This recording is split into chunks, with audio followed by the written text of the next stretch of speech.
This is section 8.4, Transformations and Congruence. Our objective today is to describe a sequence of transformations that maps one figure onto another and determine whether two figures are congruent by using a sequence of transformations. So basically, we have these three trapezoids. They are congruent. We are going to describe the sequence of transformations that gets us from wxyz onto w double prime, x double prime, y double prime, z double prime. We're going from this figure to this one. So let's start with this flip right here. Notice that we kind of flip it over the axis. That is a reflection. And what did we reflect over? Well, we reflected over the y-axis. That's step one. Step two, I'm going to take this figure and I slide it downward onto the last one. So we're doing a translation. And when we do a translation, we need our rules. So x comma y, arrow.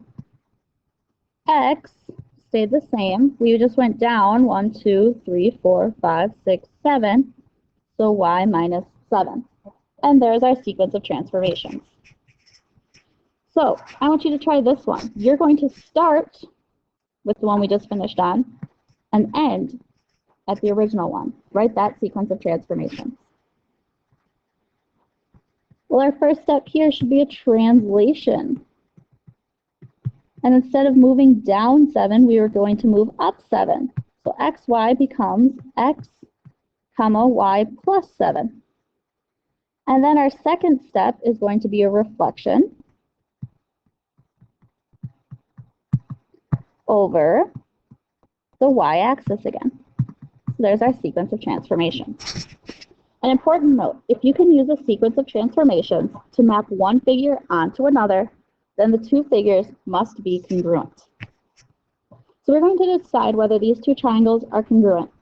And if they are, we'll write a congruent statement and explain the sequence of transformations that maps one onto the other. And if they're not, we're going to explain why not.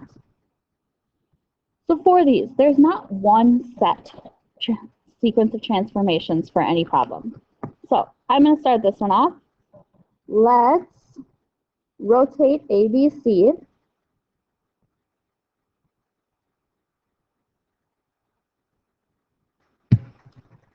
Actually, it doesn't say which order we have to go in. So let's rotate XYZ. Rotate. We're going to go, I want it to end up, let's see. If I rotate point Z 90 degrees, it ends up right here. If I rotate it 180, it'll end up here. And if I rotate it 270, it'll end up about here. So I'm going to go with a 270 degree rotation. So Z went to negative 4, 0. X is going to go from negative 3, negative 1 to 1, 3. And Y will go from negative 4, negative 3 to 3, 4. Here's what I have now. For step 2, I'm going to translate that.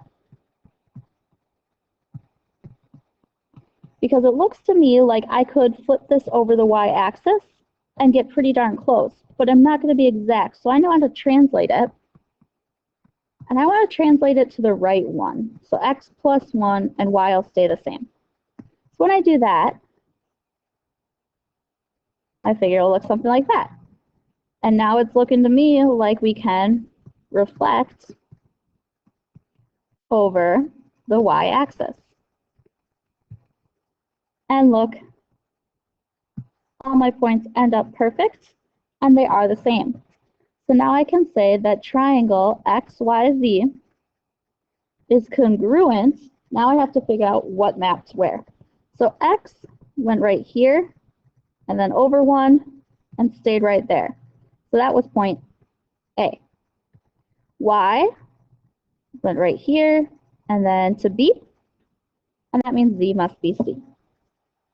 So basically for these, you're going to attempt to map one onto the other, and then write the congruent statement if they're congruent. So let's try this one. Determine whether EFG is congruent to triangle MNP. If they are, write a congruent statement and explain the sequence of transformations that maps one onto the other, and if they are not, explain why. So you're mapping EFG onto MNP. The blue and the pink triangle are only there to help you find the steps along the way. Try this on your own. All right, there are many different ways you could do this. My way is going to be to first reflect. We're going to start with triangle EFG over the x-axis. That'll take us onto this blue triangle. Then we're going to rotate 180 degrees, which maps us onto this pink triangle. And finally, we're going to do a translation. We're going to translate x comma y. It's going to go down 6, so it'll be x comma y minus 6. And we end up exactly on MNP.